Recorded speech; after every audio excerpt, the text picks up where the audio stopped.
শোনো, তাড়াতাড়ি করে 1 প্লেট ভেলপুরি দাও তো। হ্যাঁ দিচ্ছি।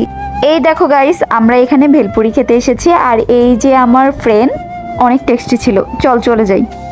মেম সাহেব, আপনাদের 80 টাকা হয়েছে। তুমি জানো আমরা কে? আমরা না অনলাইনে ভিডিও পোস্ট করি, আমাদের 50,000 ফলোয়ার্স। আর তুমি নাকি আমাদের কাছে পয়সা চাচ্ছ? মেম সাহেব, পয়সা না দিলে সংসার চালাবো কিভাবে?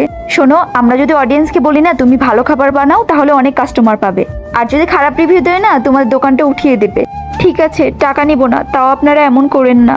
স্যার, আমাদের 2 মাসের বেতন পেন্ডিং এ আছে, আমরা কবে পাবো টাকাটা?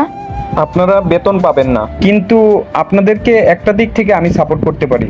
সেটা হলো আপনাদের প্রোফাইল আমি শেয়ার করে দিতে পারি, যাতে আপনাদের সবাই চিনবে, জানবে। স্যার, আমাদের স্যালারি দিবেন না, তাহলে আমরা সংসার চালাবো কিভাবে?